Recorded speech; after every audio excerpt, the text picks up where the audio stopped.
Всем привет! В сегодняшней кулинарной программе цвет настроения красный. Но красный он не от того, что я оттяпал себе палец ножом, а от того, что готовить буду томатный суп. Это по сути полностью вегетарианское блюдо, в котором не будет ингредиентов животного происхождения. Но не спешите с выводами. Суп получится очень ярким и богатым на вкус. Он будет так хорошо сбалансирован пряностями, что о мясе даже и мыслей не возникнет. Единственное, в конце я добавил натертый сыр. Просто не смог удержаться. А так, вы вправе не добавлять его в блюдо и насладиться наваристым вегетарианским чудом. Желаю вам приятного просмотра. Готовьте, пробуйте и наслаждайтесь.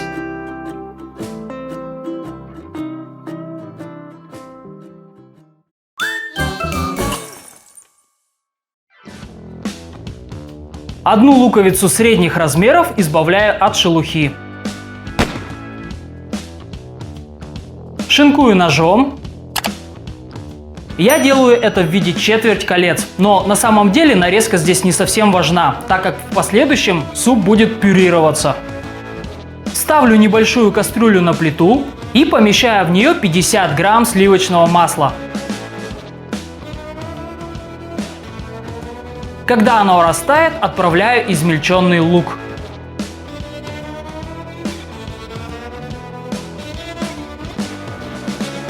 Пока лучок принимает золотистый оттенок, я займусь чесноком.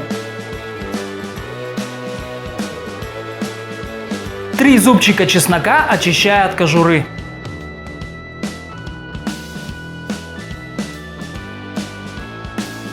Шинкую. Отправляю к луку в кастрюлю.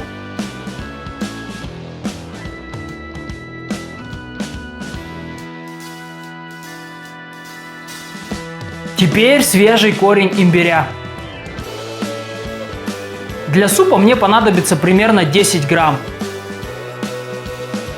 Шинкую имбирь как можно мельче, чтобы он максимально отдал вкус и пользу.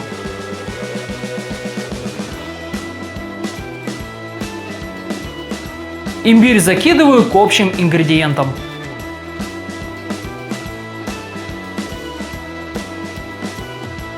Добавляю 1/3 часть свежего чили перца.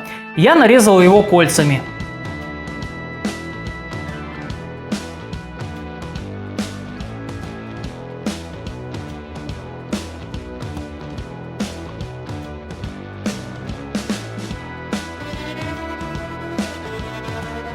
Одну вторую часть чайной ложки зиры. Растираю ее между пальцев, чтобы она по максимуму отдала свои вкусовые качества.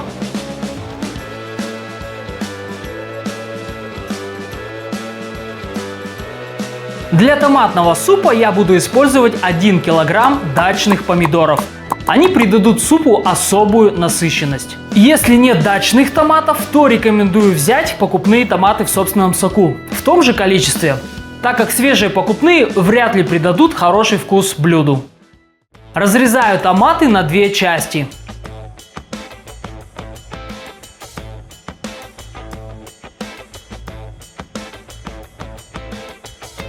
Перетираю их через терку в глубокую емкость.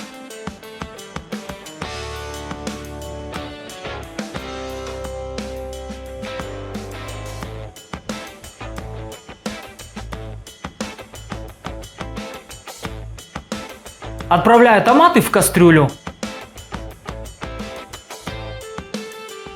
А шкурки утилизирую.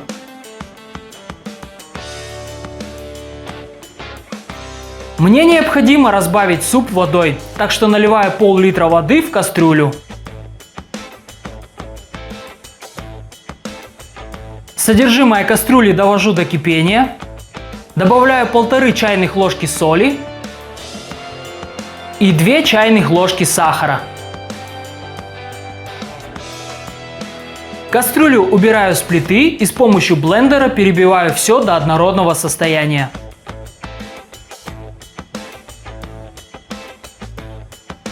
Чтобы создать идеальную консистенцию супа, пропускаю его через сито. Это позволит свести к минимуму возможность попадания неизмельченных ингредиентов.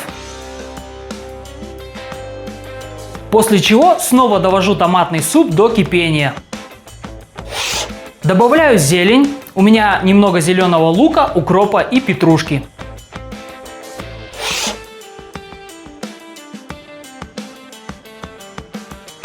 На этом приготовление закончено. Я подаю такой суп с чесночными гренками из черного хлеба. Они очень легко готовятся. Перекладывайте хлеб на противень и убираете в разогретую до 180 градусов духовку на 10-12 минут. Натираете каждый ломтик чесноком с двух сторон. Сверху в томатный суп предпочитаю добавить немного натертого сыра и веточку зелени. Приятного аппетита!